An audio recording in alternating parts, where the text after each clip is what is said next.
ഒരുപാട് ബ്യൂട്ടി ബ്ലോഗേഴ്സും ഇൻഫ്ലുവൻസേഴ്സും ഇപ്പോൾ പറയുന്ന ഒരു കാര്യമാണ് അവർ ഡെയിലി ഗാർലിക് അതായത് വെളുത്തുള്ളി ഒരല്ലി കഴിക്കുന്നതുകൊണ്ടാണ് അവരുടെ സ്കിൻ പ്രോബ്ലംസ് മാറി ഒരുപാട് ഹെൽത്ത് ബെനിഫിറ്റ്സ് കിട്ടി, പിമ്പിൾസ് മാറുന്നുണ്ട് എന്നെല്ലാം പറഞ്ഞിട്ട്. അപ്പോൾ ഇത് ഫേക്ക് ആണോ അതോ സത്യമാണോ? നമ്മുടെ സ്കിൻ ഹെൽത്ത് എന്ന് വെച്ച് കഴിഞ്ഞാൽ നമ്മുടെ ഗട്ട് ഹെൽത്തുമായിട്ട് വളരെയധികം റിലേറ്റഡ് ആണ്. ഗട്ട് ഹെൽത്ത് ഇംപ്രൂവ് ചെയ്ത് കഴിഞ്ഞാൽ തനിയെ നമ്മുടെ സ്കിൻ ഹെൽത്തും ഇംപ്രൂവ് ആവും. നമ്മുടെ ഗട്ട് ഹെൽത്തിനെ ഇംപ്രൂവ് ചെയ്യുന്ന കുറച്ച് ഫുഡ്സും മൈക്രോ ഓർഗാനിസംസും ഉണ്ട്. നമ്മളിപ്പോൾ പല രീതിയിലായിട്ട് കേട്ടുവരുന്ന രണ്ട് ടേംസ് ആണ് പ്രോബയോട്ടിക്സും പ്രീബയോട്ടിക്സും. മാത്രമല്ല ഗാർലിക്കിലുള്ള anti bacterial anti inflammatory properties എല്ലാം നമ്മുടെ പിമ്പിൾ ആൻഡ് ആക്നെ കോസ് ചെയ്യുന്ന ബാക്ടീരിയാസിനെ എല്ലാം നശിപ്പിച്ച് പിമ്പിൾസ് ആക്നീസ് ഇല്ലാതാക്കാൻ സഹായിക്കുന്നതാണ്. പിന്നെ ഇത് എത്ര എണ്ണം കഴിക്കണം, എപ്പോൾ കഴിക്കണം, എങ്ങനെ കഴിക്കണം എന്നുള്ളതെല്ലാം ഒരു ക്വസ്റ്റ്യൻ ആയിട്ട് നിൽക്കുകയാണ്.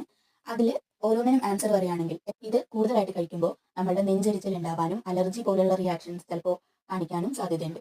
അതുപോലെ വയറിന് വേദന, അതുപോലെ വയറിളക്കം അങ്ങനത്തെ കാര്യങ്ങളൊക്കെ ഉണ്ടാവാൻ സാധ്യതയുണ്ട്. ഇപ്പോൾ സ്ത്രീകൾക്ക് പീരീഡ്സിന്റെ ടൈം ആണെങ്കിൽ ബ്ലീഡിങ് കൂടുതലാവാനുള്ള സാധ്യതയുണ്ട്.